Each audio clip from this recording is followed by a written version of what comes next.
allows him to not only present the Holocaust as false or misrepresented, but as a lie and a tool by the Jewish community to dominate over what he perceives as the white race.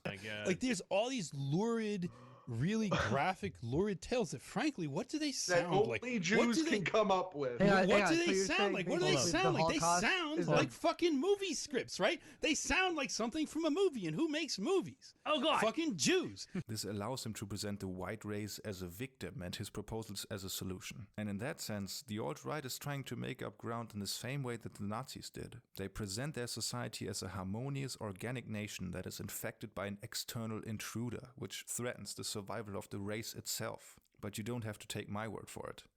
Let me read you 2 short quotes. Why the big lie? What is its purpose? In the first place, it has been used to discourage any form of nationalism. Should the people of Britain or any other European country attempt to assert their patriotism and preserve their national integrity in an age when the very existence of nation-states is threatened, they are immediately branded as neo-Nazis. Because, of course, Nazism was nationalism, and we all know what happened then. 6 million Jews were exterminated. So as long as the myth is perpetuated, people everywhere will remain bondage to it. The need for international tolerance and understanding will be hammered home by the United Nations until nationhood itself, the very guarantee of freedom, is abolished. This is not the only way the radical right sees the Holocaust as a burden for their movement. In their mind, the Jews want to weaken Western society through immigration and with the Holocaust as a tool to reach that. Many countries of the Anglo-Saxon world, notably Britain and America, are today facing the gravest danger in their history. The danger posed by the alien races in their midst. Unless something is done in Britain to halt the immigration and assimilation of Africans and Asians into our country, we are faced in the near future, quite apart from the bloodshed of racial conflict, with the biological alteration and destruction of the British people as they have existed here since the coming of the Saxons. If you're familiar with alt-right talking points, this will not be the first time you heard these arguments, especially the one of biological alteration. I didn't get this text from 4chan or an alt-right subreddit though. It is from a short pamphlet called "Did 6 Million Really Die?" by neo-fascist and member of the British National Front Richard Verrill, written in the mid-70s. It demonstrates perfectly why Holocaust denial is an essential tool in the rebranding of the far right. And they're even true to a certain extent. The Third Reich showed the entire world where the ideas such as the alt-right has can lead. Naturally, mankind has learned from this experience and realized how bad these ideas are, even if they sound like an easy solution to a complex set of problems. When talking about the rebranding of far-right ideas, there are a couple of ways they try to detach themselves from the association with the Nazis, and Holocaust denial is only one of many tools. Like, for instance, constantly reinventing themselves as white nationalists, alt-right or identitarians. Or the left calls everyone they don't like Nazis trope, which is solely a tool to bring people to roll their eyes whenever the Nazi accusation is being made, to ultimately remove the word from the conversation altogether. Although I will admit that the term Nazi is used more loosely than it used to be. Members of the alt-right are not just being pedantic when saying things like Nazis only existed in the 30s and 40s as members of the National Socialist Workers' Party. It's all part of their goal of reinventing themselves. That people like Mike Enoch trivialize and flat out lie about the crimes of the Nazis doesn't stem from a passionate love for Hitler. Well, maybe it does to a certain extent, but the focus lies on the strategic value for him to make Nazi Germany look good. From this strategic standpoint, it really doesn't matter to the alt-right if the Holocaust happened, because the burden it shifts on their ideas is the thing they want to get rid of. And if you want to see this process of removing the burden actually work, you just have to watch the stream of Mike Enoch with Andy Worski, which I will link in the description. Lucky for us though, they are pretty dumb sometimes and can't contain themselves of giving Nazi salutes or chanting "Jews will not replace us." That's it for today's topic, folks, but I have a bit of housekeeping to do, so you can... Axemark says, thoughts on the Jews. Thoughts on the Jews. Well, the first thing I could say about Jews is that a lot of my friends happen to be Jewish, and okay, all right, what the hell? Address the Jewish question. That's a hell of a thing to ask. Could Jewish individuals use their position of power to seek out revenge against places like Europe and Russia that have a history of expelling Jews? Hold it. Namely that he seems to attract a lot of people from the fringes of the right, although he is very opposed to the political views of said fringes. His, let's say, more moderate fan base seems to have no answer for why that is, and often claims that if anything, Peterson has a moderating effect on people with extremist views, pulling them more to the center. There is a very popular clip making the rounds, which has gathered around 2.3 million views by now, and is titled "How Hitler Was Even More Evil Than You Think." Although I would assume Peterson would probably object to this title because his big thing is that given the right circumstances, anyone can be a Nazi prison guard.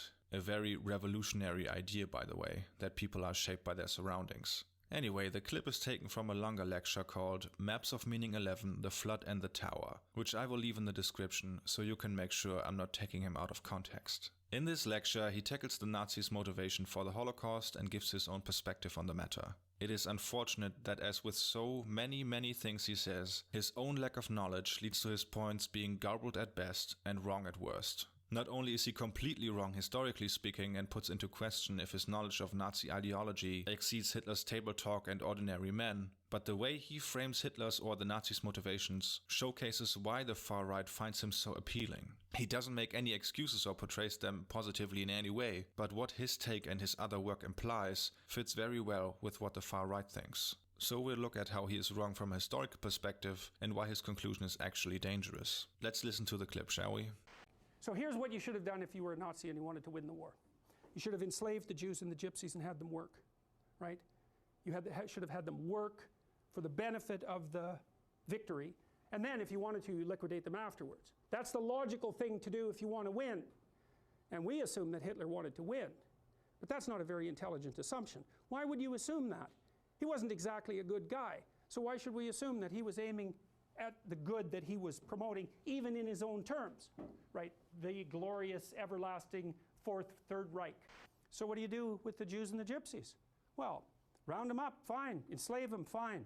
You don't kill them. You certainly don't devote a substantial proportion of your war resources while you're losing to accelerate the rate at which the extermination is taking place. Because that's a bit counterproductive, unless what you're aiming at is the maximum possible mayhem in the shortest period of time. There's a whole lot to unpack just within this short statement. There is the fact that Peterson doesn't seem really sure if it's the Nazis' Third or the imagined by neo-Nazis Fourth Reich he's talking about. There is the issue that calling the Roma, Sinti and others persecuted under the label Gypsies, a term which reproduces questionable language used by the perpetrators of the Holocaust. But the foremost problem is that Peterson doesn't seem to take his own advice seriously. Now, you have to use that dictum carefully. Later in the video, he cites Jung, of course, to make the point that sometimes in order to infer the motivations for an action, one needs to look at the outcome of an action. You can suspend your unnecessary demolition of people, win the damn war, and then pick it up afterwards. Or while you're losing, you can just accelerate the mayhem even though it's counterproductive. It's like, what'd they pick? Well, they picked to accelerate the mayhem. And so to me, there's an old psychoanalytic idea. I think this was derived by Jung. If you can't figure out what someone is doing or why, look at the outcome and infer the motivation.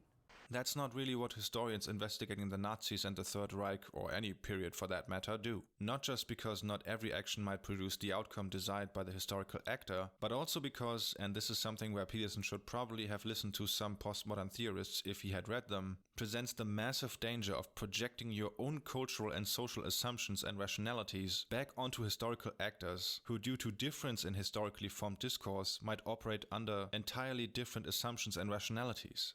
Case in point, Jordan Peterson asserts that in order to win the war, it would have been more beneficial to round up and enslave Jews and so-called gypsies rather than to kill them. This represents a fairly abhorrent application of capitalist logic of valorization and exploitation. Under the base assumptions our society and the society Jordan Peterson operates under, the mass enslavement and economic exploitation of millions of people represents an understandable, a logical policy. Leaving aside for now that the Nazis did exactly that in addition to mass murder, the problem begins when Peterson juxtaposes this supposedly fine logic with what he asserts the Nazis' real motif for their actions was: mayhem, and getting into the metaphysical Jungian drivel, the mark of Cain. Or are we going to attribute to Hitler the highest possible motives? Say, no, it's an archetypal manifestation of Cain. Now, he's going to put up a front that says, well, I'm your savior. It's like, well, destructive people think that Cain is their savior. The reality is simpler yet more complicated at the same time. Rather than mayhem or any sort of metaphysical manifestation of evil, the Nazis are relatively straightforward in telling us their base assumptions upon which their actions and logic is based upon. It's not mayhem, but rather the idea that the prime objective is the removal, up to and including physical extermination, of Jews and so-called gypsies from the world. Winning the war for the Nazi leadership and the German state at the time means achieving that goal. War, German military theorist Karl von Clausewitz wrote, is the extension of politics by other means. This dictum is as true for the Nazis as it is for virtually every other war of the 19th and 20th century. Nazi politics and ideology is built around one core assumption about the nature of society, the state and history. That all of history, including all social formations, are built around a biological conflict between races, with the most prominent actors on the stage being the German or Aryan race, which represents order, progress and civilization, and the alleged Jewish race, which represents chaos, decadence, decay and destruction. Since in the Nazi worldview all of history revolves around this conflict, so does necessarily the Second World War and the conception of what a German victory looks like in this conflict. Even with the war itself becoming an important catalyst in radicalizing German policy, from discrimination, forced immigration and ghettoization to actual physical extermination of Jews. In his book The Origins of the Final Solution, Christopher Browning writes about the important changes that came with the start of the war in 1939 that not only forced the Nazis to consider what they called the Jewish question in a framework beyond Germany, it also represented a qualitative change. Germany was now at war. For some time, Nazi propaganda had branded the Jew as the enemy of Germany. If war came, it would be through the machinations of international Jewry. The Jew was an integral part, indeed the quintessence of the Nazi Feindbild, or stereotyped image of the enemy. Now that Germany was at war, harsh measures against the enemy, including potential enemies, non-combatant civilians, women, children, seemed self-evident and justified by national interest.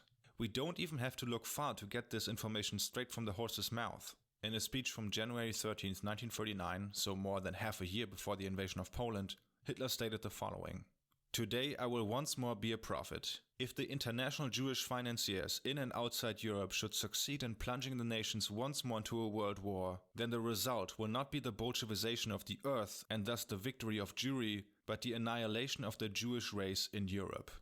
Hitler would echo this prophecy several times in public, and after the US entered the conflict, propaganda minister Joseph Goebbels wrote in his diary, "Regarding the Jewish question, the Führer is determined to clean the table." He prophesied that should the Jews once again bring about a world war, they would be annihilated. These were no empty words. The world war has come, therefore the annihilation of the Jews has to be its inevitable consequence. The question has to be examined without any sentimentality. We are not here to pity Jews, but to have pity for our own German people. If the German people have sacrificed about 160,000 dead in the battles in the East, the instigators of this bloody conflict will have to pay for it with their lives. But the war did even more than that, since in the view of Hitler and the German leadership, it represented the Manichaean struggle between the German and the Jewish race. It both necessitated every conceivable measure and made more radical policy possible.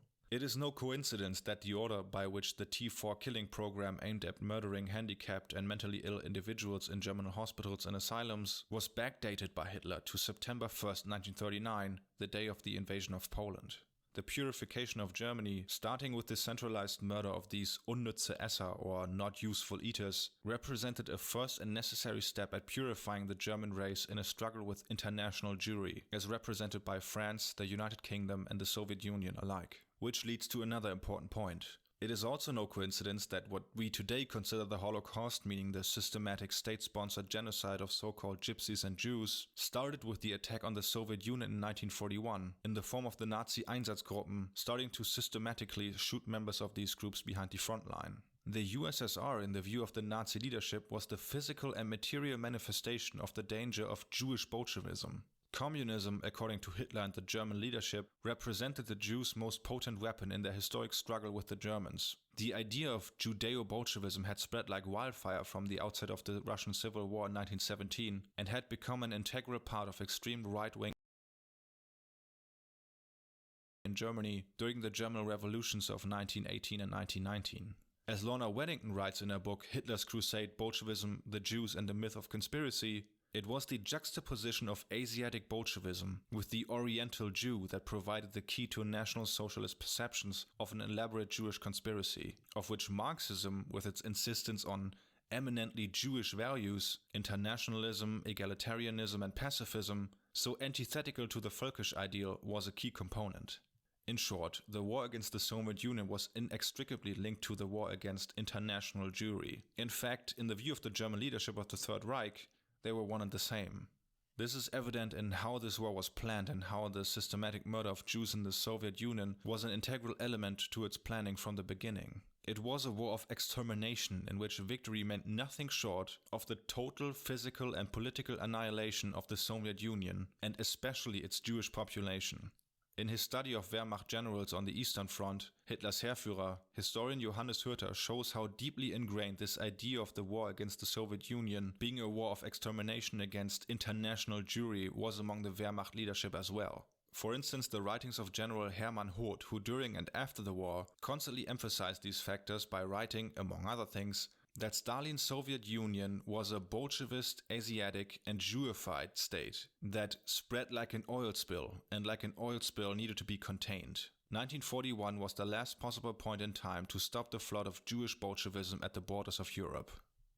What all of this shows is that rather than some abstract form of mayhem, there was a concrete, discernible and explicit basic assumption about the world that dictated the Nazis' actions and logic of these actions. Victory in the war meant the annihilation of the Jews and so-called Gypsies. This was the idea that both the Holocaust and the very nature of the war, how it was planned, organized and executed, was centered around. This is the reason why the Einsatzgruppen started off the systematic murder of Jews and so-called Gypsies in the Soviet Union in 1941, why the death camps opened their doors in 1942, and why the German leadership started accelerating the program of genocide even in 1944, because to them victory was impossible without genocide. It's also the reason why, based on this assumption, the Nazis did build a system that followed premises that Peterson calls logical and fine. The Nazis did enslave Jews and so-called Gypsies and force them to work in the German war machine. Millions of Jews and so-called Gypsies worked for the IG Farben in Auschwitz, built V-2 rocket sites and the rockets themselves, and manufactured goods for the Wehrmacht. Also, their expropriated assets from robbed art, houses and money to the sale of gold teeth and even hair of murdered Jews netted the German Reich millions of Reichsmark that were invested in the war economy. Economist Zindai Zabludov writes that in late 1930s prices, the value of Jewish assets amounted to $10 to $15 billion.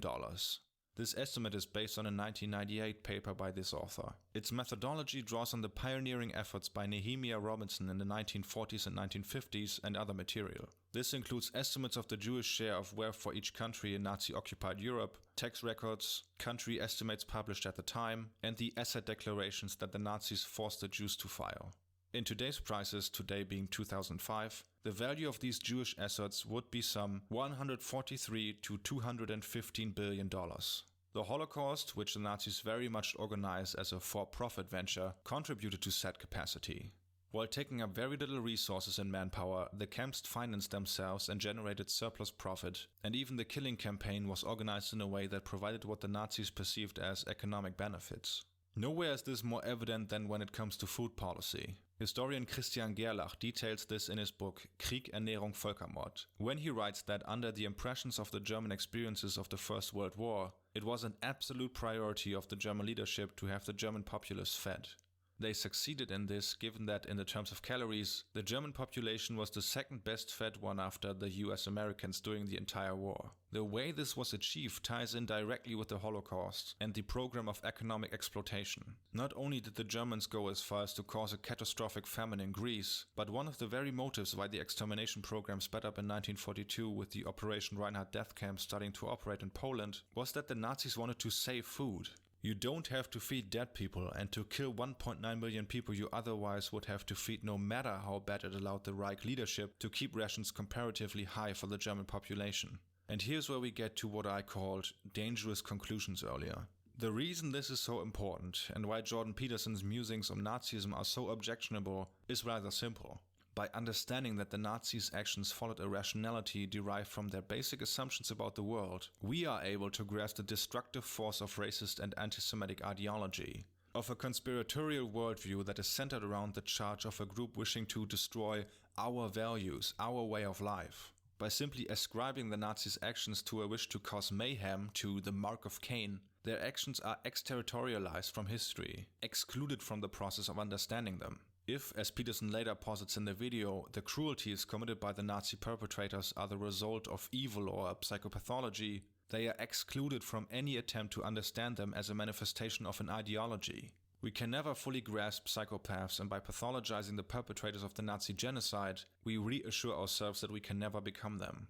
But Nazism was not a pathology, and it was not just a wish to cause mayhem. Nazis were the result of a concrete worldview. A worldview not too dissimilar to that Jordan Peterson and other figures the far-right flocks to are trying to peddle today. If, like Peterson, people perceive the world in a way that posits certain behaviors, attitude and social positions of certain people as primordial, like for instance Peterson claims in his book 12 Rules for Life in stating, culture is symbolically, archetypically, mythically male, chaos the unknown is symbolically associated with the feminine, and further asserts that there are certain groups that are trying to disrupt the natural order of things with a nefarious agenda.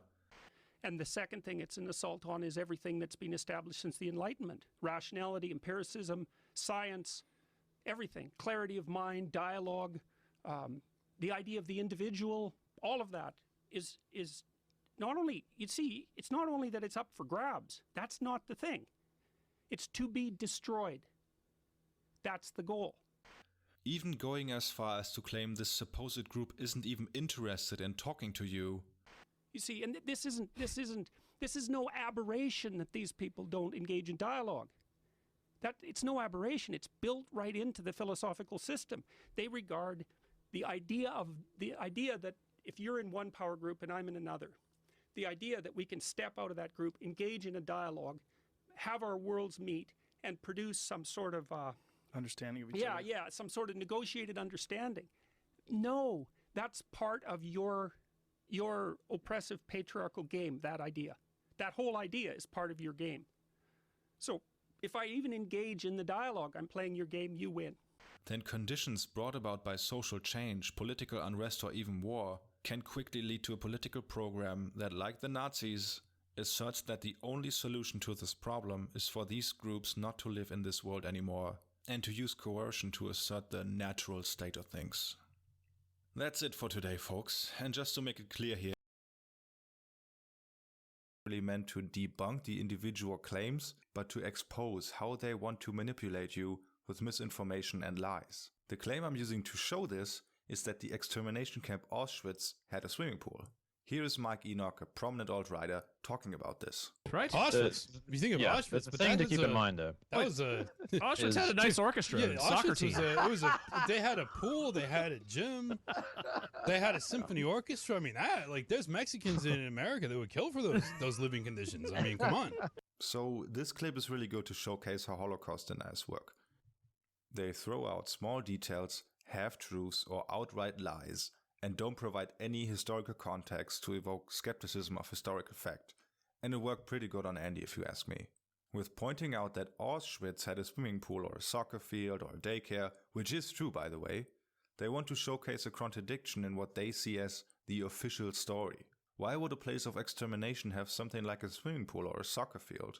And their goal is also to trick people into being more open to arguments, since the average person doesn't really know how to connect the two facts that Auschwitz had a swimming pool, but was also a place where over 1 million people got killed.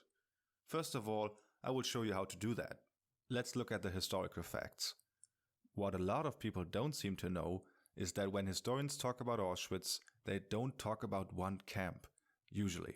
The Auschwitz camp complex had several camps with different purposes.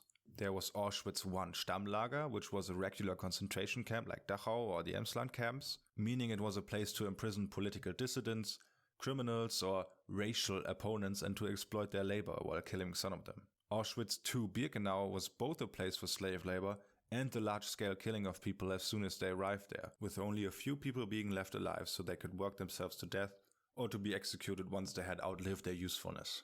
Auschwitz III Monowitz was a camp built for the purpose of setting up a factory for the IG Farben. Here the inmates had to work under inhumane conditions to produce synthetic rubber. And besides these three, Auschwitz had about 50 subcamps to produce ammunition, to mine coal, or for other purposes. Auschwitz is not just a picture you see in a lot of school history books. It was a huge site with tens of thousands of forced workers, of which not all were Jewish and therefore treated differently. So when people talk about the extermination at Auschwitz, they mainly talk about Auschwitz II Birkenau, although large killings also took place in other parts of the camps, but not nearly on the scale of in Birkenau. Now that we established that, let's talk about the swimming pool. The swimming pool was built in 1944 in Auschwitz I Stammlager as a water reservoir, and the function as a swimming pool was only the secondary purpose. It was mostly built for firefighting since there were no hydrants in the camps. The pool was mainly used by SS personnel, but also by privileged Aryan inmates, as a reward for acting complicit in the camp system. This was actually a big part of how the camp was run. The SS used certain groups of inmates, mainly Germans, as their henchmen and granted access to the pool or the brothel as a sort of carrot on a stick, if you will. Auschwitz I Stammlager actually did have a lot of recreational activities for the SS personnel to keep them happy while performing the mass extermination of Jews and Roma. In an article by historian Ernst Klee titled "How German Artists Kept Their Compatriots in a Good Mood While They Were Busy Murdering," he explains how the cultural activities were handled inside the camps. Klee's research shows that at least several hundred actors, musicians, singers and writers took part in artistic events at Auschwitz during the years when the camps were in operation. Do murderers not like to swim, read or go to the theater? This is in no way contradictory to the large-scale killing they performed on a daily basis. And the people performing these horrendous acts saw what they were doing as their job. Outside of their job, they were mostly normal people. They would get up in the morning, read the newspaper, drink their coffee and then go on to butcher innocent people, including children, as their daily task. And after that, they would go home to eat dinner with their families or maybe read their children a bedtime story. And for the guards, Auschwitz I Stammlager was, to quote the former bookkeeper of Auschwitz, Oskar Gröning, like a little town. It had its roomers, little stores and a daycare for the children of SS personnel. For them, Auschwitz was a great place to work at and it came with a lot of benefits. Like for instance having house personnel to do your cooking and cleaning, which were mainly female Jehovah's Witnesses. A lot of people who worked at the camp as guards and their families were granted luxuries which they otherwise couldn't have afforded.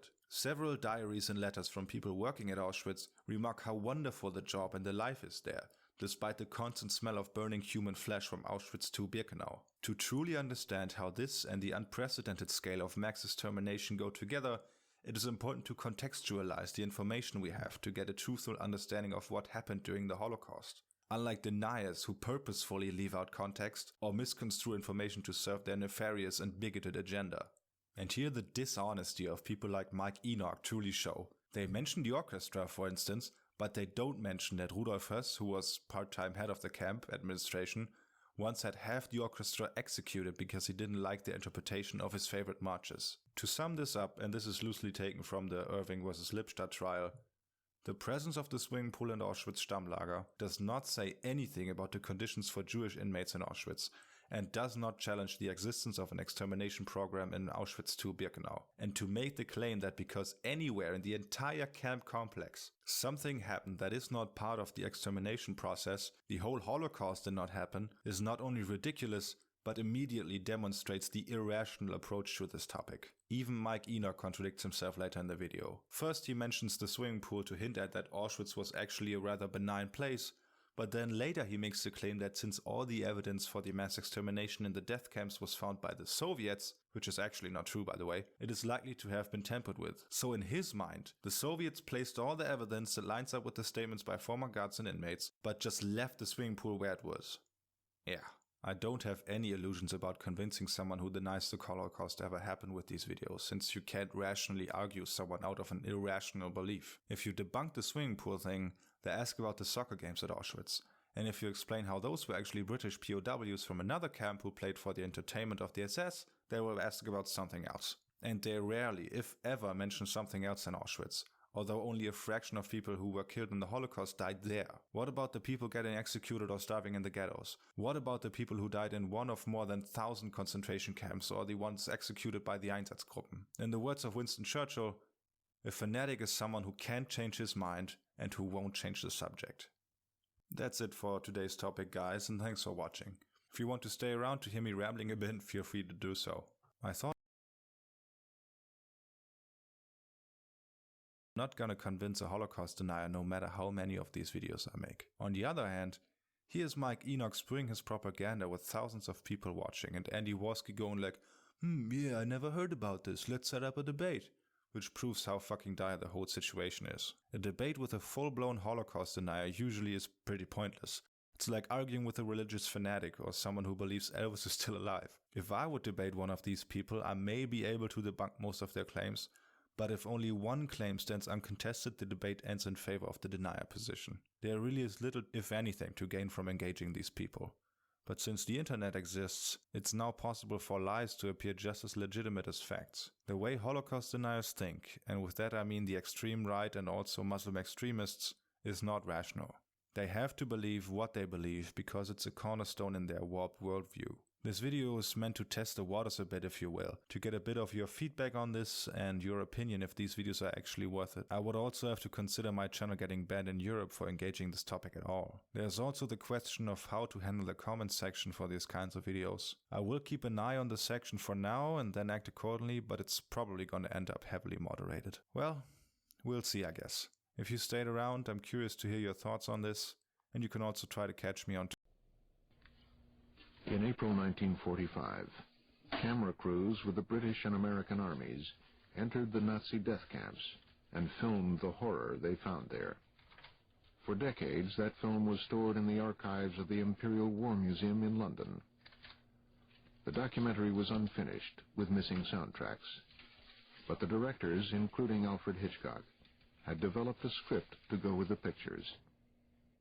Tonight, Frontline presents that film unedited, as close as possible to what the producers intended over a half-century ago. They made it as a document to serve our collective memory.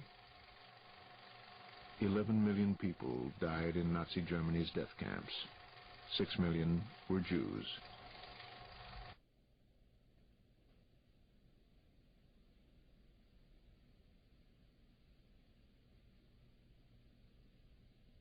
Neat and tidy orchards, well-stocked farms lined the wayside, and the British soldier did not fail to admire the place and its inhabitants, at least until he began to feel a smell.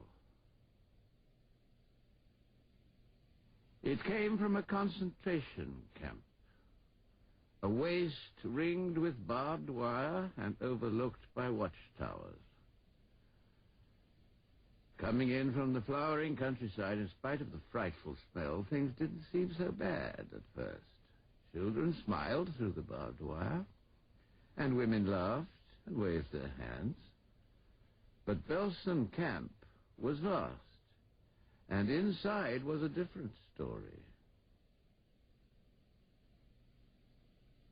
They had not eaten for 6 days, and every soldier's stock of food was called into use. Water, too, had been cut off, and so the water cart was the most important thing to arrive.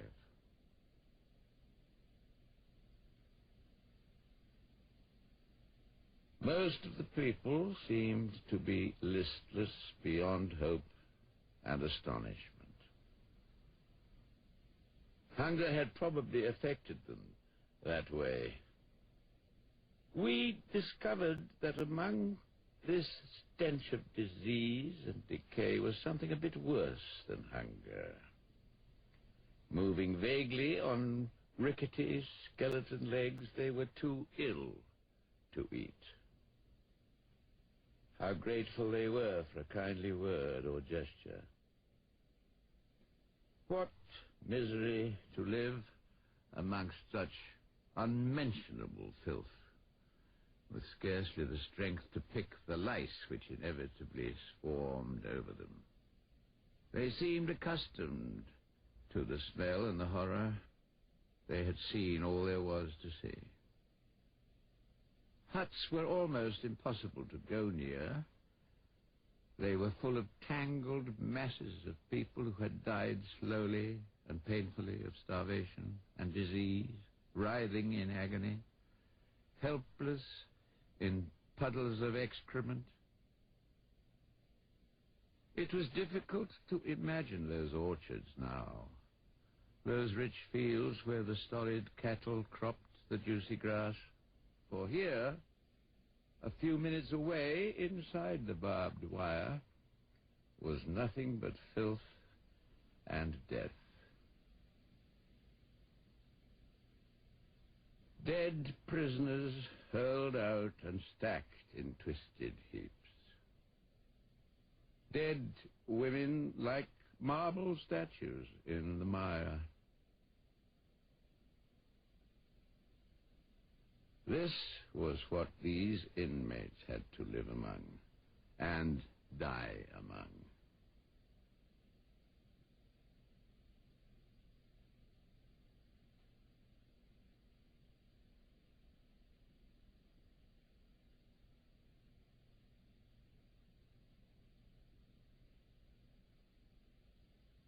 The dead which lay there were not numbered in hundreds, but in thousands.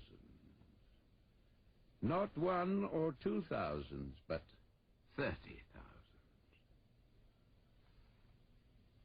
Here is a pit where the inmates, in order to earn food, had to drag the bodies of their comrades, but they were too weak to keep up with the rate at which they were dying. So the pit remains only half filled.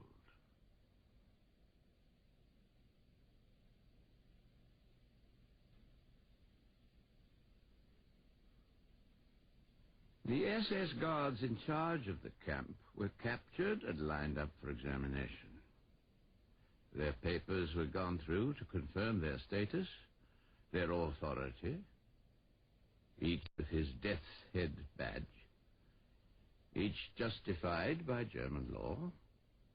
They were unashamed, well-fed, well-dressed, and cheerful.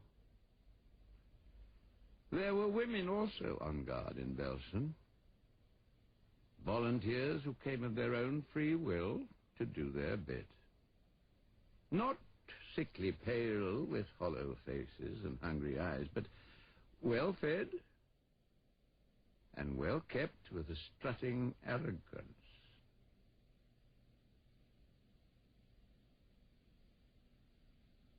The commandant of the camp, Joseph Kramer, was removed for trial as a war criminal by an Allied military court.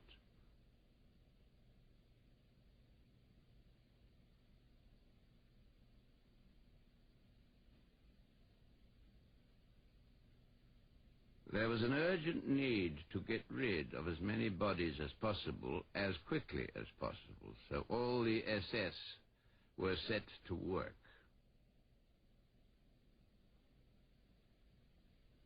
500 Hungarian troops captured with the SS were started on a grave-digging operation. The SS themselves were made to do the unpleasant job they had forced the inmates to do.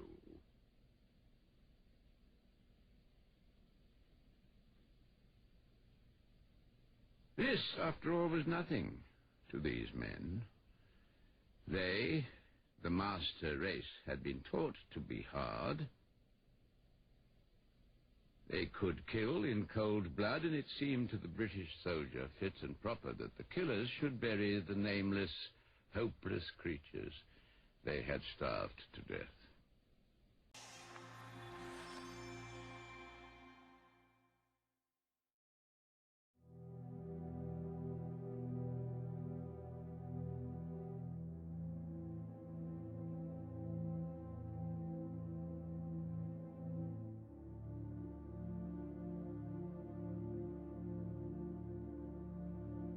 The final solution to the Jewish question was the Nazi operation to murder every single Jew that they could find and they could get their hands on, including everything Jewish that they could find and destroy.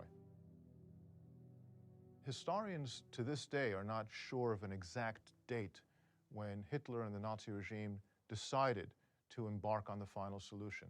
In fact, for years, for decades, historians were divided into two schools of thought that called themselves the intentionalists and the functionalists.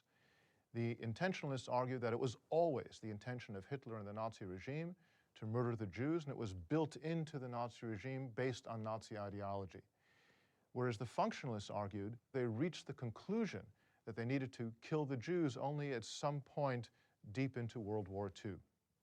Now, one of the issues that prevented the resolution of this debate was the fact that there is no known Hitler order, not written nor verbal command, that has been recorded anywhere that can tell us when Hitler reached that decision, although it is clear that it was a Hitler decision.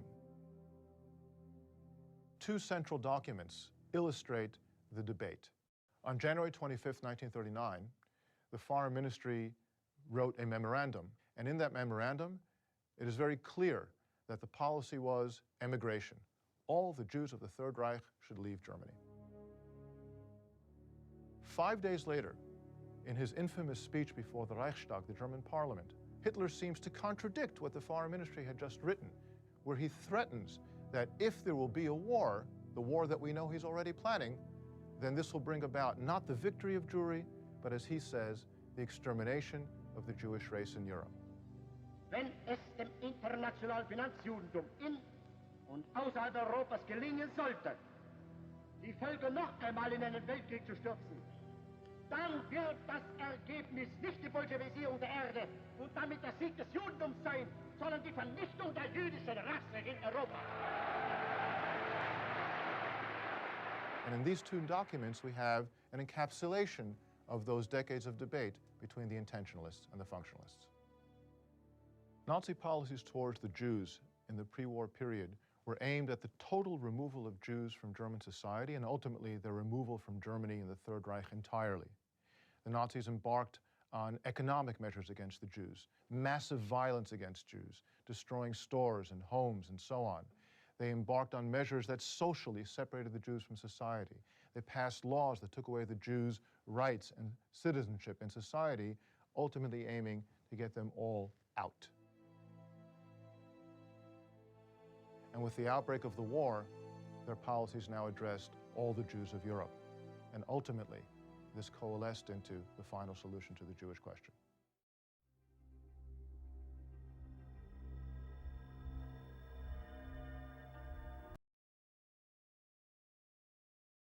Which I will leave in the description so you can make sure I'm not taking him out of context. In this lecture, he tackles the Nazis' motivation for the Holocaust and gives his own perspective on the matter. It is unfortunate that, as with so many things he says, his own lack of knowledge leads to his points being garbled at best and wrong at worst. Not only is he completely wrong historically speaking and puts into question if his knowledge of Nazi ideology exceeds Hitler's table talk and ordinary men, but the way he frames Hitler's or the Nazis' motivations showcases why the far right finds him so appealing. He doesn't make any excuses or portrays them positively in any way, but what his take and his other work implies fits very well with what the far right thinks. So we'll look at how he is wrong from a historical perspective and why his conclusion is actually dangerous. Let's listen to the clip, shall we? So here's what you should have done if you were a Nazi and you wanted to win the war. You should have enslaved the Jews and the Gypsies and had them work, right? You should have had them work for the benefit of the victory, and then if you wanted to, liquidate them afterwards. That's the logical thing to do if you want to win. And we assume that Hitler wanted to win. But that's not a very intelligent assumption. Why would you assume that? He wasn't exactly a good guy. So why should we assume that he was aiming at the good that he was promoting, even in his own terms, right? The glorious, everlasting Third Reich. So what do you do with the Jews and the Gypsies? Well, round them up, fine. Enslave them, fine. You don't kill them. You certainly don't devote a substantial proportion of your war resources while you're losing to accelerate the rate at which the extermination is taking place. Because that's a bit counterproductive, unless what you're aiming at is the maximum possible mayhem in the shortest period of time. There's a whole lot to unpack just within this. With the German invasion of Poland on September the 1st of 1939, we see clear evidence that Nazi Germany was now potentially genocidal. They immediately embarked on the murder of tens of thousands of people inside of Poland, among them many thousands of Jews. They embarked on separating the Jews from Polish society in the most radical way. Mass arrests, separation physically, taking away all of their economic potential, rounding them up for forced labor, massive relocations of populations on the scales of hundreds of thousands of people.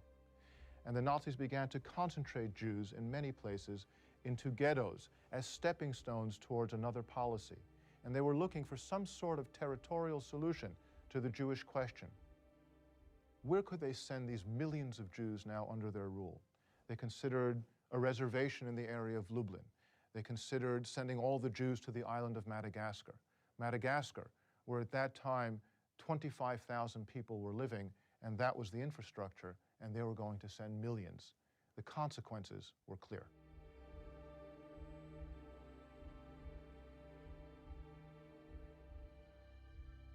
Tens of thousands had already died. Many more would die. But this was not yet the final solution to the Jewish question.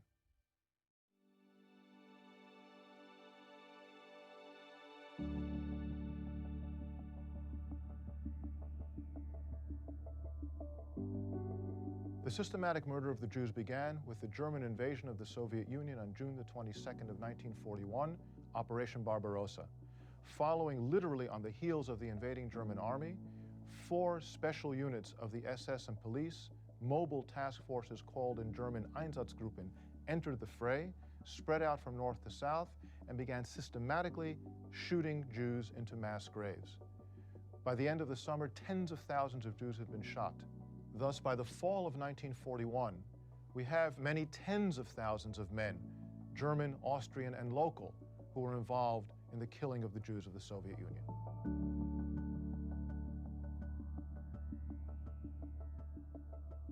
We find during the course of 1941 that an atmosphere of murder, a genocidal atmosphere, had developed in Germany, both at the center of policymaking in Berlin and among the men who were actually carrying out the murder in the Soviet Union. Looking at the development of the final solution, we need to ask, where do we see and when evidence that the murder spread beyond the Soviet Union? And we find several tracks. First of all, allies of Germany, Romania and Croatia. Romania, for example, by the end of the murder operation had murdered on its own between 300,000 and 400,000 Jews, both Romanian Jews and Jews in Ukraine, and in a brutality that even the murderers of Einsatzgruppe D complained to Berlin about the Romanians' bloodthirsty murder. The Ustasha regime in Croatia identified enemies, Serbs, Jews, and the Roma, or Gypsies as they're popularly known, and murder without German intervention beginning in the summer of 1941. Parallel to the murder that began in Romania and Croatia in the summer of 1941, we need to also ask ourselves, where do we see evidence in Germany among German leaders or men in the field of development towards a final solution? And there were parallel tracks. One of those tracks begins in Lublin with the SS and police commander Odilo Globocnik. We know that he created a think tank of intellectuals and his staff by the end of the summer of 1941, who began planning, and they reached a whole idea that suggested to Globocnik that within Poland, if you want to kill Jews, what you need to do is not have the murderers chase after the victims, but bring the victims to the murderers and kill them in a sealed, top-secret installation. What method would they use? This he borrowed from the euthanasia project, the T4 operation in Germany, where he learned from them and from officers that came from there to Lublin to meet with him that gas chambers using carbon monoxide exhaust from an engine would be an efficient, clean, cheap way to kill the Jews. We also know that a special unit of the SS was created in order to plan an alternate method of murder that would operate alongside of the mass shootings. And what they began to look into under the command of SS Colonel Walter Rauff was gas vehicles, gas vans, that would asphyxiate the Jews as the vehicle would drive around. We know that on September the 3rd of 1941, the first experimental gassing at Auschwitz took place, where several hundred Soviet prisoners of war were murdered using Zyklon B gas, which became the method of murder at Auschwitz. We also know that within Germany, discussions began to deport the Jews of the Third Reich from Germany and Austria to the East. The East meant the Soviet Union. although the first group that was sent out in October of 1941 was actually sent to the ghetto in Lodz, and the rest were sent towards Riga and Minsk and other places in the Soviet Union.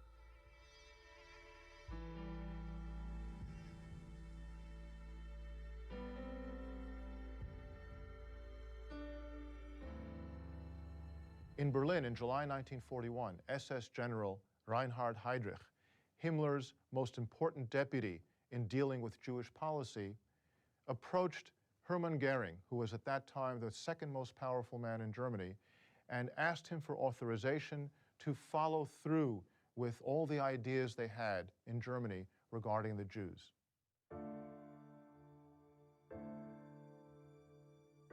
On January 20th, 1942, Reinhard Heydrich convened a meeting of government officials and SS and police officials in Wannsee, a suburb of Berlin, to discuss the coordination of the final solution. This meeting followed months of research, the approval first by Goering and then by Hitler of the feasibility study that Heydrich and his men had prepared, and the beginning of the construction of the death camps of Belzec and Chelmno that had begun around November the 1st of 1941. Following Wannsee, more camps were constructed, such as Sobibor and Treblinka. Deportations began to Chelmno in December 1941. Deportations began to the other camps in March of 1942. And by the end of 1942, Jews from all over Europe had been brought to the camps, parallel to the shooting murders in the Soviet Union. And by the end of 1942, some 4 million Jews had already been murdered. Thus, to sum up the development of the final solution, we see that during the course of the war, and particularly following the German invasion of the Soviet Union in the summer of 1941, Nazi Germany developed and perfected its genocidal capabilities, which culminated in a continent-wide operation that destroyed Jewish communities in their entirety, and by the end of the war, had murdered some 6 million Jews.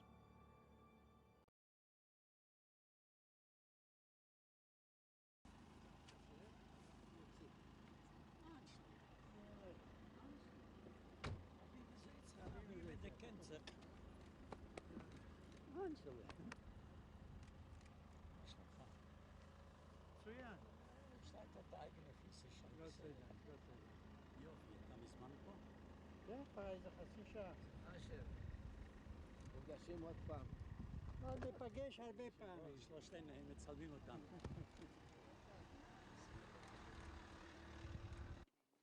יש לי סרטיפיקט מראש עיריית לוד שחתום על ידו. מעמד הגרמני למעלה. צריך להביא גרמני לצלם אותו בקרון. אני הולך מהילדים בגדוס כבודה. אז אני עומד. So how do you feel now, all of you together?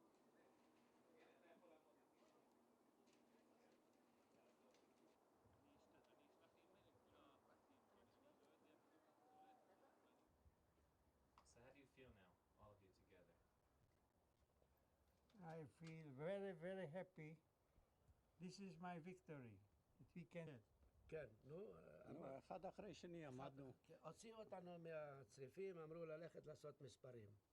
אז התייצבנו This is something unbelievable, that all the three of us, we stand in Auschwitz together and we are here together.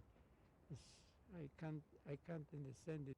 אוכל, בורש, מה שקוראים בפולנית, זה סלק, מיץ סלק. חמיצה. חמיצה. אז לא היה לנו שם ולא פנים ולא אישיות, רק מספרים, לפי מספרים כמו כבשים. היום זכינו לראות שגם את הפנים שלנו מצלמים. אנחנו בני אדם חופשים בארץ שלנו. לי יש 94 ויש לו 95.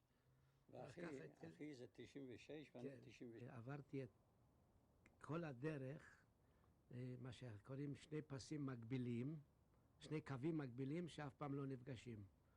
אני עם אשר עבדנו את אותה דרך 5 שנים. שהם חשבו את עצמם לחשובים יותר, ואנחנו ניצולי שואה. כן, נו, אחד אחרי שני עמדנו. הוציאו אותנו מהצריפים, אמרו ללכת. It's a unique story, and it's rare.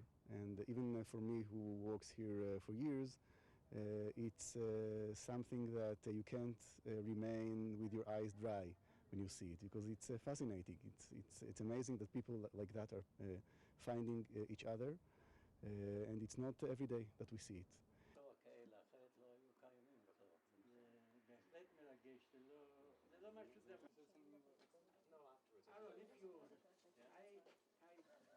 כתובת של האתר. יש כבולה, תיכנס לכתוב שיש כבולה בגוגל יפתח. הוא לא דברן גדול, הוא טיפוס אחר, הוא כאלה דברים, הוא לא...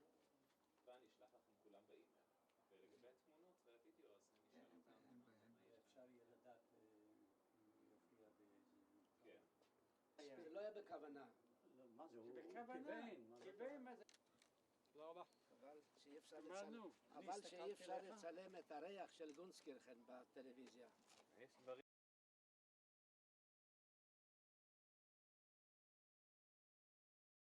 Years ago, when I wrote The Belarus Secret, the Justice Department and other agencies censored the heck out of it. And now, 30 years later, I'm free to write about it. And they've sort of walked into their own trap. They wouldn't have censored this stuff out of my book 30 years ago unless it was true. And now they can't deny it. It's funny, my book came out on Veterans Day in November, and 3 days later the Justice Department leaked a 600-page report to the New York Times, apologizing, justifying their efforts, and admitting that, in fact, the U.S. government, did recruit some Nazis, and we might have lied about some stuff to the courts. But the idea was that before a single review could be written about my book, they wanted to get their story out and plead to the misdemeanor because they knew I was going to charge them with the felony. There are people in the Justice Department who belong in prison. They lied to Congress. They orchestrated one fraud after another. And this isn't just, one little episode. This is something that goes back to the 1920s. The Justice Department was protecting those great American families who funded Hitler. Teddy Roosevelt banned monopolies, trusts, and cartels in America. The Webb-Pomerene Act of 1918 allowed American corporations, the robber barons of Wall Street, to set up monopolies, trusts, and cartels overseas. So these crooked companies bought 3 countries. They funded the infant Nazi Party of Germany, the infant Bolshevik Party of Russia, and what became the House of Saud. Basically, they funded 3 terrorist groups to take control of 3 countries that would allow them to set up their monopolies, trusts, and cartels. This is both Republicans and Democrats. Remember the Truman-Dewey race? Well, Dewey's campaign manager in New York was Allen Dulles. And Dulles had been promised by Dewey as soon as he won, Dulles would head up a new agency to be called the CIA. Dulles had already started hiring his buddies. Dulles' idea was to cover up his clients' Nazi investments under a shroud of national security. Big problem when Truman got reelected. So for a while there, we actually had 2 CIAs, one that worked for the President Truman and the Democratic Party, and the other, called the Office of Policy Coordination, OPC, that worked for the Republicans and Allen Dulles. And for 4 years we had 2 CIAs in America, one that hunted Nazis, one that recruited them. And things got worse when Eisenhower was elected, because Eisenhower put the Dulles brothers in charge of everything. One brother became head of CIA, the other became head of the State Department. And they just turned the faucet and let the Nazi war criminals come into America by the droves. Now, the worst thing they did was to bring in the Arab Nazis. And boy, there's a scandal and a half.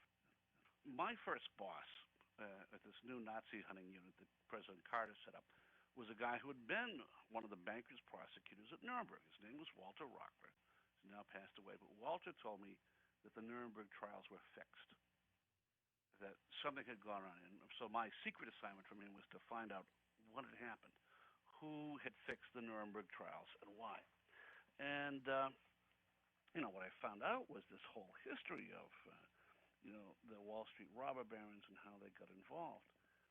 So it was, I wore two hats. Officially, I was investigating Belarusian Nazis in America, but they were just a case study and a cover-up for my real job, which is to find out, how the American investors got their money into Nazi Germany and got it out again. What Roosevelt wanted to do was to use the bankers' trial to have the German bankers point the fingers at their American partners. And then that would cause a public outcry, and Roosevelt could put the American robber barons on trial for aiding the Nazis for treason. Giving aid and comfort to the enemy in time of war is treason. And Roosevelt had more than the two witnesses the Constitution required. He had hundreds of witnesses. In fact, there were 150 Americans who had worked inside the Third Reich all during the war on behalf of American companies. And Dulles had to hide them. So they set up a special prison camp called Ashcan Dustbin after the war. And they hid the Americans, traitors who worked for the American companies, in that camp. And eventually the Justice Department quietly released them all and brought them home. Not a single American was ever tried for treason for helping Hitler before, during, and after the war when they smuggled the Nazi money in. And I think part of it was the Dulles brothers designed an uncentralized intelligence system for America after World War II, so no one could ever put all the pieces together to indict their clients for their financial collaboration with the Nazis or the Bolsheviks. And we actually had 22 different American intelligence agencies after World War II. And the Dulles brothers invented stovepiping. You couldn't just call the guy in the agency next to you. You had to send it all the way up your chain of command to your boss, and he would send it over to the top of their agency and it would work all its way down. So there's lots of opportunities to make sure that investigations got killed. So that's what stovepiping was intended to do, was to prevent the sharing of intelligence. Well, they discovered that many of the Nazis had been assigned to prosecute were on the CIA payroll. CIA didn't have a clue because these guys had come in from the State Department with phony biographies. And, but it was really an enormous scandal because it showed that the Attorney General of the United States had disobeyed President Truman and had personally sponsored Nazi war criminals in coming in. So I was threatened with imprisonment if I spoke out. So the way around that was congressional hearings. So I ended up on 60 Minutes and caused a national uproar. Congress demanded congressional hearings. Mike Wallace got the Emmy Award. My family got the death threats. But the congressional hearings, I've now discovered, were fixed. That the Justice Department had gone behind my back and made sure that there was no secret session, no executive session where I could discuss the classified files. And I didn't know why. I didn't know at that time that the Arab Nazis, I'd seen all their files, were back on the payroll again. That Vice President Bush, back in 1985, had hired the Arab Nazis to go fight the Russians in Afghanistan. And I didn't know that the Justice Department itself was lying through its teeth to Congress, portraying guys like Mykola Lebed, the head of the Ukrainian version of the Gestapo, were telling Congress that he was the leader of the anti-Nazi resistance. What a horrible lie. So the Justice Department has committed fraud on Congress not once, but twice. And they're going to keep on getting away with it until we put some lawyers in jail. And that's why I wrote the book. I lived long enough to outweigh all the censorship, and the 30-year time barrier expired. Now these guys have to face public inquiry. The idea was that Galen said, I'm going to re-recruit all of these guys who collaborated with us in the invasion of Russia and put them to work to set up underground spy cells behind Russian lines. So Galen said, I'm going to recruit all of the former Nazi collaborators of Eastern Europe and put them back on my payroll. Just give me money and I'll take care of everything. And the Dulles brothers said, sure, what the heck. The Dulles brothers really didn't care about Galen. All they cared about was that it was a perfect cover for national security a blanket to throw over their corporate clients' collaboration with the Third Reich. So Galen was just a useful cover story to them. And of course, Galen was totally incompetent. If he'd been any good, the Germans would have won the war on the Eastern Front.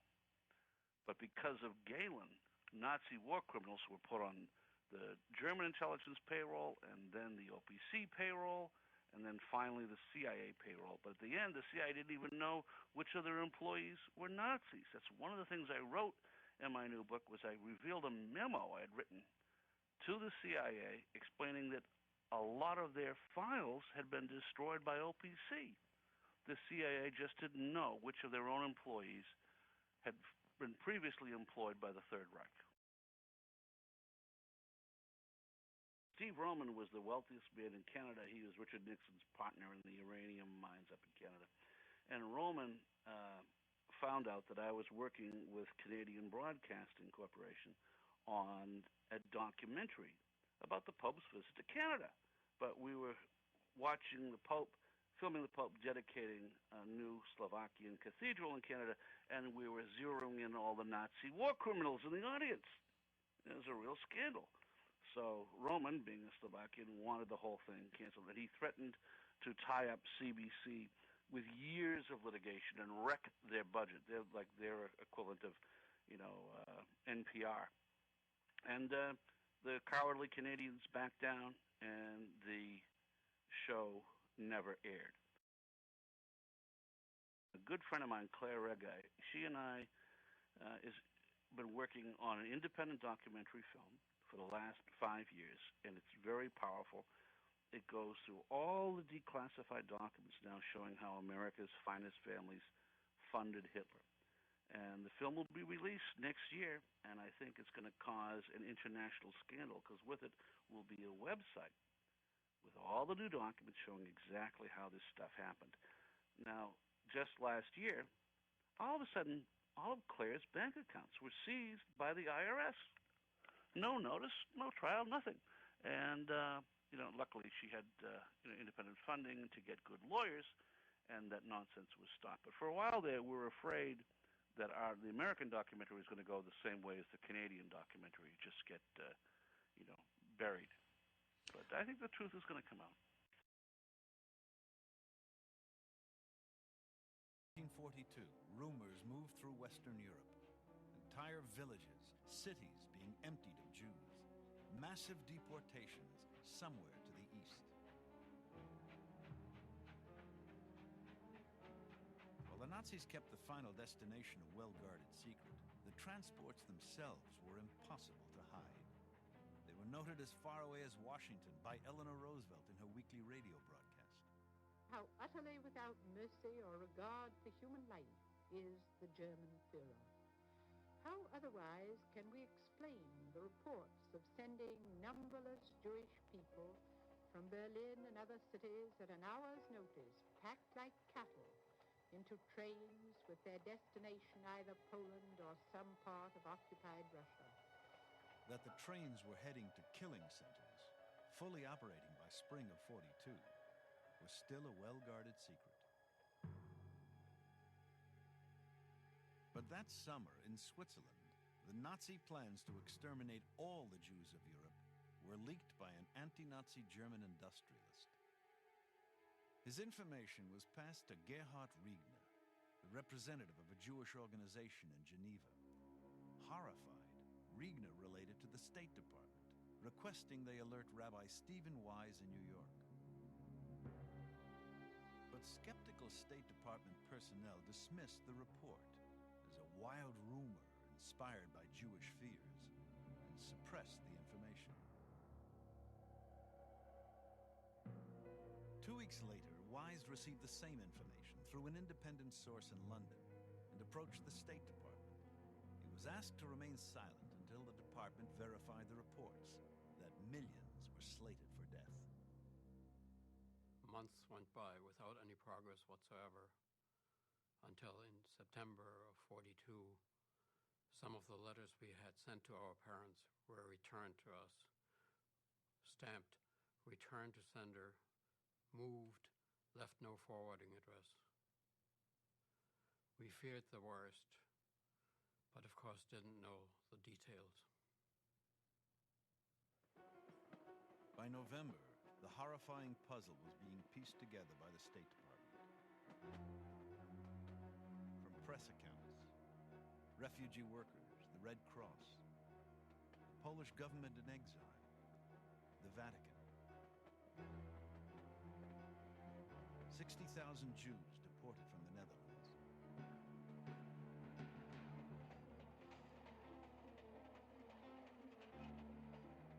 3,600 Jews from France sent eastward, exact destination unknown. 16,000 arrested in Paris.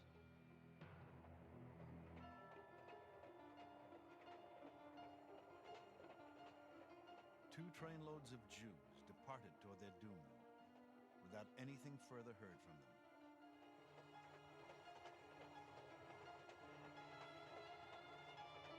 Evacuated whole Warsaw ghetto, murdered 100,000 Jews. Mass execution of Jews continues, killed by poison gas in chambers. Convoys of Jews led to their death, seen everywhere. The State Department had finally confirmed the systematic annihilation of European Jews. November 24th, 1942. Stephen Wise, after 3 months, was released from his pledge of silence. At a press conference, Wise revealed the Nazi plan to exterminate all the Jews of Europe. The news was carried by major newspapers, but not prominently. Over 2 million people were already dead. I'll never forget November of 1942. It was the time when I was drafted into the American Army, which gave me a measure of pride to be serving the country that was fighting this evil. It was also good to know that I was finally doing something concrete, however small that might be, that would help in that effort. But November 42 was also a time when we received a letter from the State Department. With reference to your interest in the visa case of Mr. Ludwig Klein and his wife Alice, I take pleasure in informing you that after further consideration of the case in the light of existing conditions, the department has given renewed advisory approval to the appropriate American officer at Marseille for the issuance of immigration visas to the applicants. Very truly yours, H.K. Travers, Chief, Visa Division. The tragedy was that this letter came 2.5 months after my parents' deportation to an unknown destination in Eastern Europe. Serving with the American Army in Europe,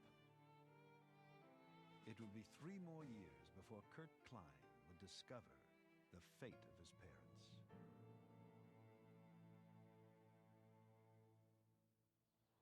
Near the end of 1942, with 4 million Jews still alive in Europe, Stephen Wise and other Jewish leaders presented a document to President Roosevelt detailing the Nazi plan for extermination.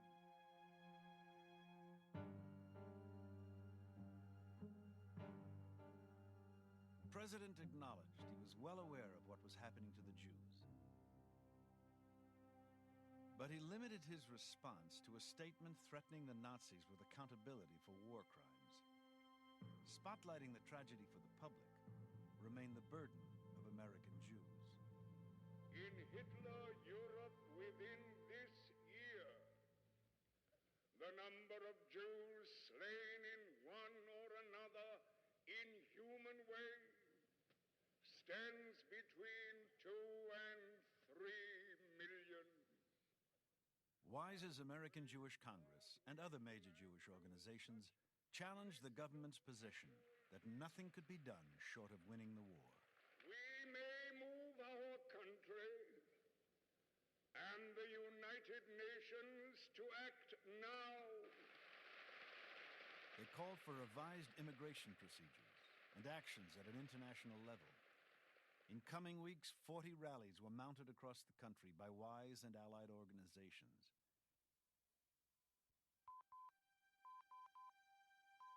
In early 1943, reports on the ongoing extermination of the Jews continued to arrive at the State Department to be passed on to American Jewish leaders.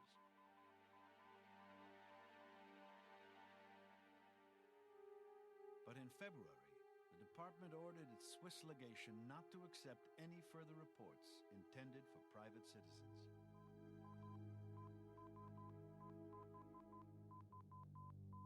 Vital information about the death of tens of thousands was cut off for 11 critical weeks. The State Department was actively blocking information about the genocide. Roosevelt refused to focus on the issue. The American churches were largely silent, a fact that particularly pains me as a Christian, and the press had little to say and buried that little in the inner pages. So it fell to Jewish activists to bring the information to the American public. One of those activists, a person not connected with the mainline Jewish organizations, who would later come into sharp conflict with them, was a newcomer to America from Palestine, Peter Bergson.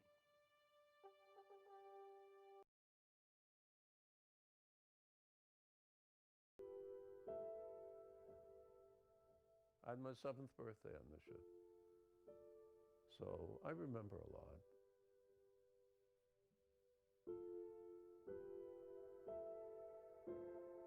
One of the strange things was, you know, we went to have breakfast, and the waiters were all Germans, and they treated us like normal people, you know, not like Jewish people, just like passengers.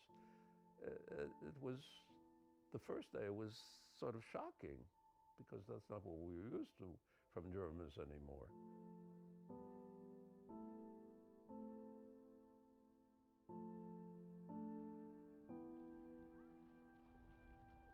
It was a beautiful ship, and there was a pool on the top deck, so it was the first time I ever swam in a pool.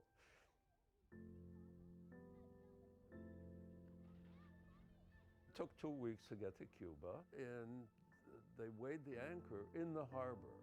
And people said, well, we're getting off the ship. Why are they laying anchor in the harbor? We should have pulled up to the pier.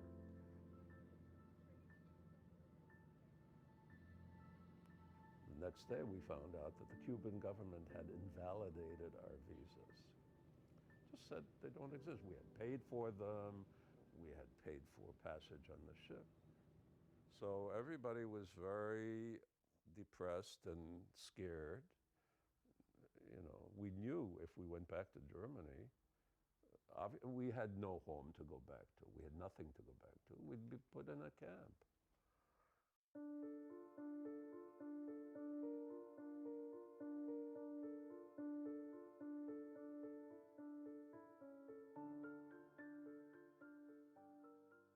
I was standing on the deck, and I saw my cousin, who was a year older than me, and I yelled, "Edith, Edith!" And I remember the woman next to me looked at me and said, "Shut up, I'm trying to talk to my relatives."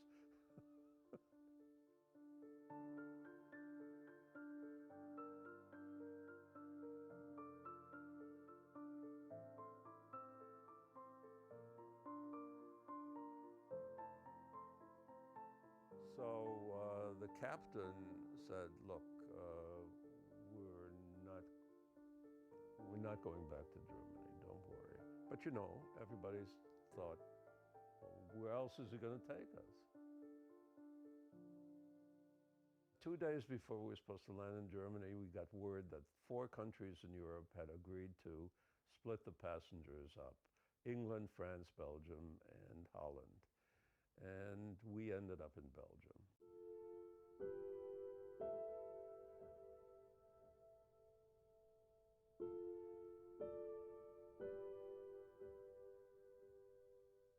I remember that camp very well. the place that they put us in looked like army barracks. There was no furniture inside. There was just hay on the ground, and it was the end of October. It was cold already. There were lice all over the place. For dinner, we would have all of what they called soup. It was water with some greasy spots on it. My mother and I actually escaped on Christmas Eve because the French soldiers were drunk. And on New Year's Day, my mother looked and 4 men were coming towards us. And one of them was my father. He had escaped on New Year's Eve.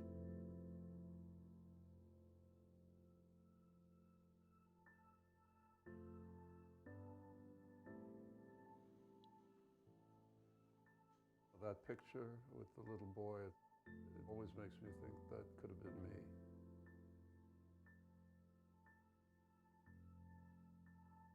When you think of all the Jewish people who died in Europe during the war, you know, about 6 million, you know, we were incredibly lucky.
Franklin D. Roosevelt made plans to run for a third term in 1940. That's this guy, most popular president in the history of our country. He brought us Social Security, the New Deal, put money in the pockets of workers, saved capitalism. Pie in the sky guy. Pie in the sky. And they elected him president until he died. That's what happens when you legislate with the people in mind instead of the donor class in mind. So, so when he was deciding to run for a third term, he wanted to drop his vice president, which is a guy named John Nance Garner,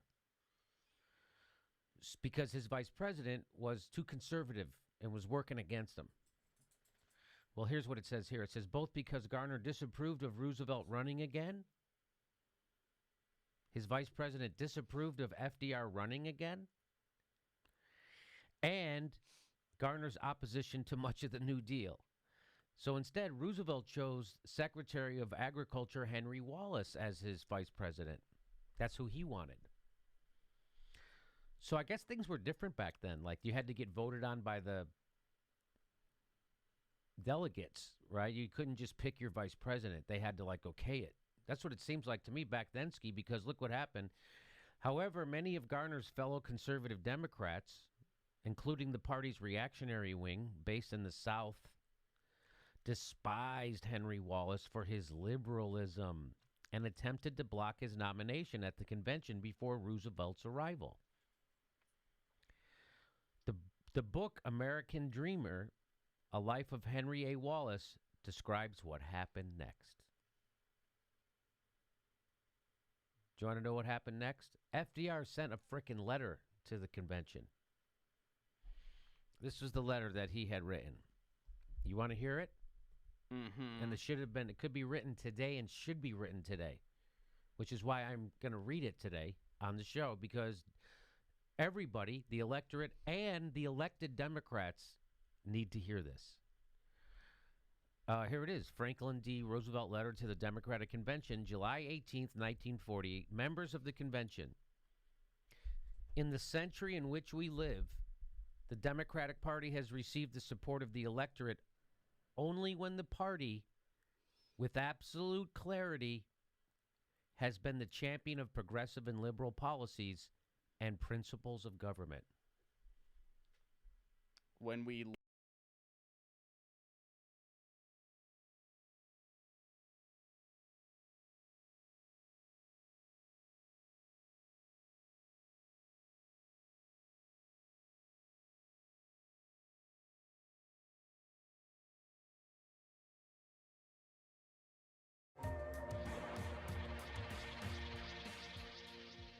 Welcome back to the Real News Network. I'm Paul Jay in Baltimore. We're continuing our series of interviews with Peter Kuznick. He co-authored the script and the book with Oliver Stone of the series The Untold History of the United States. And we're just going to pick up our discussion. Thanks for joining us again. Glad to be here. So I should remind everybody that Peter's a professor of history at American University. So the series essentially... Pragmatic also as a politician, and that was part of his downfall during this period. Okay, well, one indication of just how different American political culture was Roosevelt's choice of vice president in his third term, because to imagine that anyone with that kind of politics became vice president, I should say it's unimaginable in today's America. Yes. So that will be the next segment of our interview with Peter Kuznick. We're going to pick up the issue of Henry Wallace, and it's one of the, so far for me at least, in the three-part series, this is one of the best parts, the whole deconstruction of the Democratic Party convention, where Wallace loses his job as vice president. So join us for the next segment. As the old adage has it, the first casualty of war is the truth. Then it follows that the first battle of any war is won by lies. Lies have always been used to sell war to a public that would otherwise be leery about sending their sons off to fight and die on foreign soil. In times long past, this was easy enough to accomplish. A proclamation by a king or queen was enough to set the machinery of war in motion. But in the modern age of democracy and volunteer armies, a pretense for war is required to rally the nation around the flag and motivate the public to fight. That is why every major conflict is now accompanied by its own particular bodyguard of lies. From false flag attacks to dehumanization of the enemy, here are all the examples you'll need to debunk a century of war lies. This is the Corbett Report.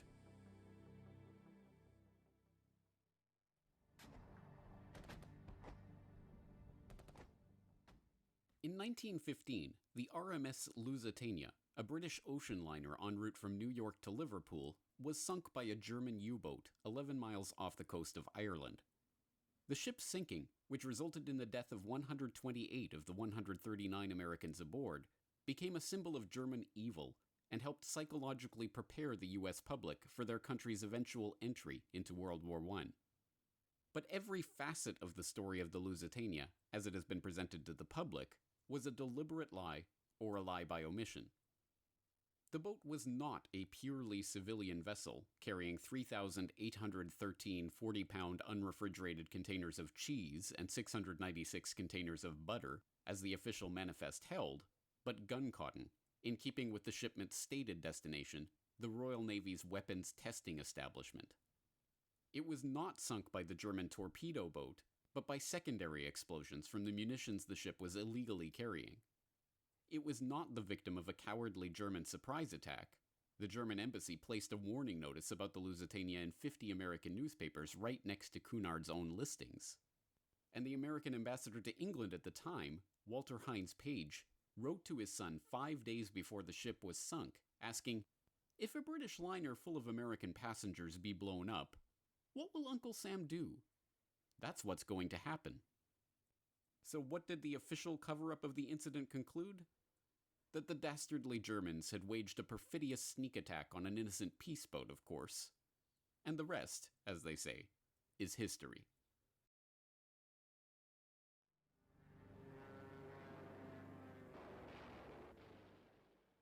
A little over 2 decades later, America's entry into World War II came when the Japanese attacked Pearl Harbor in December 1941, killing over 2,400 American servicemen and civilians. But far from an unprovoked sneak attack, as the official government-approved history would have you believe, Pearl Harbor is best understood as a conspiracy to motivate the American public for war by first provoking and then allowing a Japanese strike on American targets. This is not even a controversial idea. It was commonly understood and discussed by many in the Roosevelt administration at the time. Henry Stimson, the U.S. Secretary of War, noted in his diary that just the week before the attack, President Roosevelt had told him, "We were likely to be attacked perhaps as soon as next Monday," and then solicited Stimson's advice on how we should maneuver them, the Japanese, into the position of firing the first shot without allowing too much danger to ourselves. Around the same time, Roosevelt sent a message to all military commanders stating that the United States desires that Japan commit the first overt act. So how did FDR and his administration provoke the Japanese into attacking? In late 1940, Roosevelt ordered the United States fleet to be relocated from San Pedro to Pearl Harbor. The order incensed Admiral James Richardson, Commander-in-Chief of the U.S. fleet, who complained bitterly to FDR about the nonsensical decision. It left the fleet open to attack from every direction. It created a 2,000-mile-long supply chain that was vulnerable to disruption, and it packed the ships in together at Pearl Harbor, where they would be sitting ducks in the event of a bombing or torpedo raid. FDR, unable to counter these objections, went ahead with the plan and relieved Richardson of his command. Then, in June 1941, Secretary of the Interior Harold Ikes wrote a memo advising FDR to embargo Japanese oil in order to goad them into war. There might develop from the embargoing of oil to Japan such a situation as would make it not only possible, but easy to get into this war in an effective way. Roosevelt followed 3 weeks later with an order seizing Japanese assets in America and effectively preventing Japan from purchasing much-needed American oil, which at that time accounted for 4/5 of Japanese oil imports. The provocations had their intended effect, and the Americans listened in on Japanese war preparations via radio. They received warnings of an imminent attack from diplomatic officials and military attachés. The attack was even predicted by the Honolulu Advertiser days before it happened. But all of these warnings were ignored. Even today, nearly 80 years after the events, new documents and memos continue to be found showing more warnings that Roosevelt and his administration deliberately ignored in the run-up to the attack. FDR got his wish. The Japanese attack was successful. 2,400 Americans died, and the nation, outraged, responded by rallying around the flag and jumping enthusiastically into war. But the Japanese themselves were no innocents when it came to lying their way into war. 10 years before Pearl Harbor, in 1931, Japan was looking for a pretext to invade Manchuria. On September 18th of that year, a lieutenant in the Imperial Japanese Army detonated a small amount of TNT along a Japanese-owned railway in the Manchurian city of Mukden. The act was blamed on Chinese dissidents and used to justify the invasion and occupation of Manchuria. When the lie was later exposed, Japan was diplomatically shunned and forced to withdraw from the League of Nations.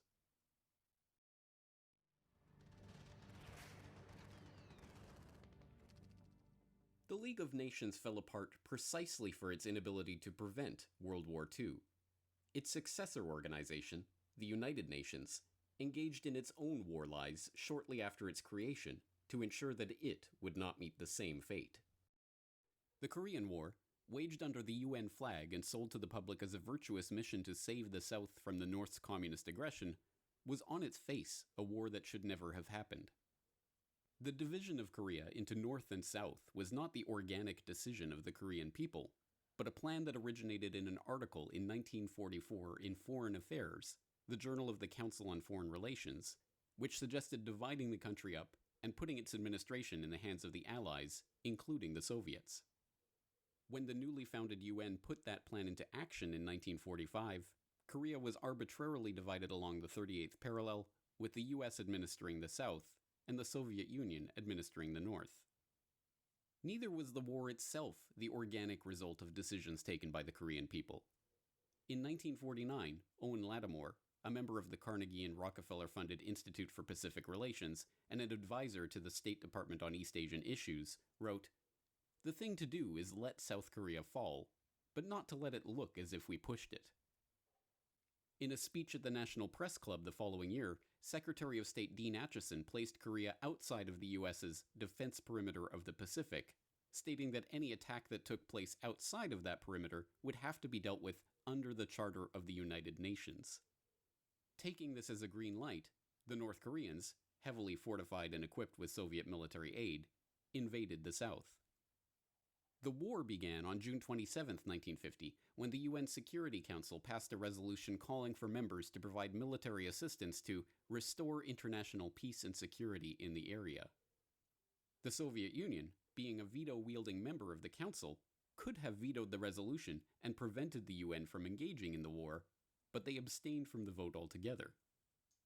When General MacArthur, leading the UN forces, managed to repel the North right to the Chinese border, he was prevented from completing the mission by Truman, who would not authorize any operations north of the Soviet-held 38th parallel unless there was no chance of confrontation with either Chinese or Soviet forces.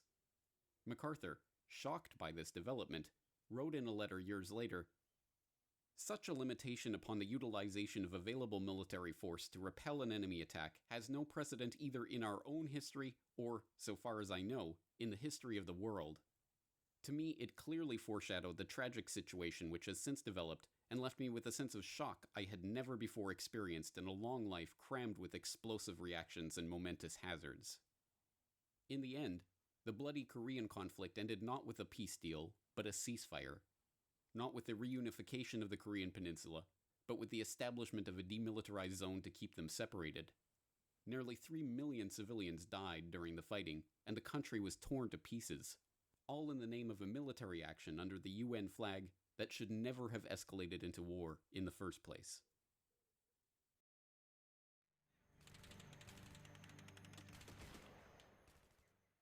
In August of 1964, President Johnson was preoccupied in finding an excuse to justify a formal escalation